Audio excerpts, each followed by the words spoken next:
बाजारामध्ये आंबा कैरी हे विकायला आलेला आहे।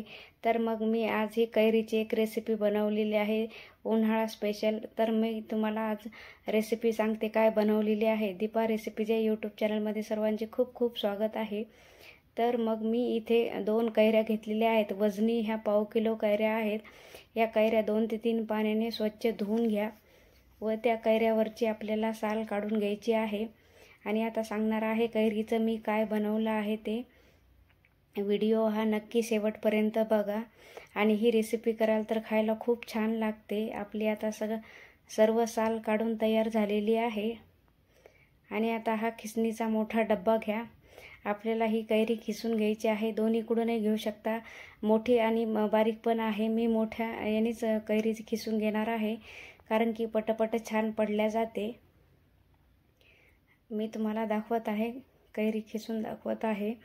अगदी झटपट होती ही रेसिपी, 10 मिनिटात तयार होते आणि खायला खूप छान लागते। जेवताना तोंडी लावायला ही तुम्ही अवश्य करा। उन्हाळा स्पेशल ही रेसिपी आहे। आणि आता सध्या कैऱ्याही बाजारामध्ये विकायला आलेल्या आहेत। आणि आता अशाच प्रकारे आपल्याला दोन्ही कैऱ्या छान खिसून घ्यायच्या आहेत। तुम्ही बघू शकता आपला कैरीचा खीस छान पडत आहे।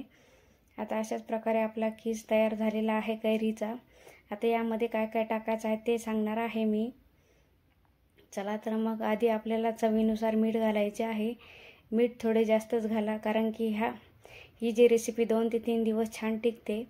आणि 1 चमचाभर हळद घाला आणि चवीनुसार तुम्हाला तिखट किती हवं तितकं तुम्ही टाकू शकता। मी इथे 2 चमचे लाल तिखट घातलेला आहे व आता हाताच्या मदतीने आपल्याला हे सर्व एकजीव करायचं आहे।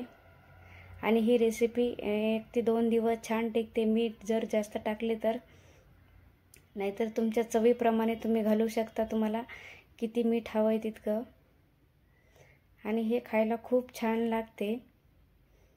आणि आता हे आपल्याला सर्व असं एकत्र करून घ्यायचं आहे। आणि आता फोडणीसाठी आपल्याला हे तयार कढई घ्यायची आहे एक छोटीशी, त्यामध्ये पळीभर तेल घाला। तेल तापेपर्यंत मी आता छान बारीक कट केलेली कोथिंबीर वरून घालणार आहे। आणि आता आपलं तेलही छान कडकडीत तापलेले आहे।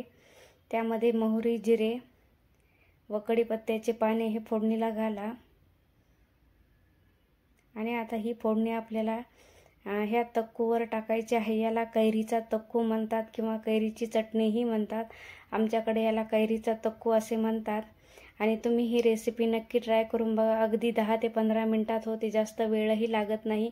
खूप छान लागते खायला। जर माझे व्हिडिओ तुम्हाला आवडत असतील तर माझ्या चॅनलला लाईक, शेअर आणि सबस्क्राईब करायला विसरू नका। आणि माझे अजून व्हिडिओ पाहायचे असतील तर माझ्या चॅनलला लवकरात लवकर सबस्क्राईब करा। मी नवीन नवीन रेसिपी घेऊन येत असते आणि तुम्ही ती पाहण्यासाठी माझ्या चॅनलला लवकर सबस्क्राईब करा। हा आपला कैरीचा तक्कू अगदी झटपट झालेला आहे, एकदम चटकदार व चमचमीत झालेला आहे। जेवताना तोंडी लावायला खूप छान लागतो आणि उन्हाळ्यामध्ये खायला तर खूप छान लागतं। उन्हाळ्यामध्ये आंबट खूप खावं वाटतं, त्यामुळे ही तुम्ही रेसिपी नक्की ट्राय करून बघा। अगदी झटपट होते, वेळही खूप कमी लागते। आणि आता सध्या कैऱ्याही बाजारात आलेल्या आहेत आणि तुम्ही हे करू शकता।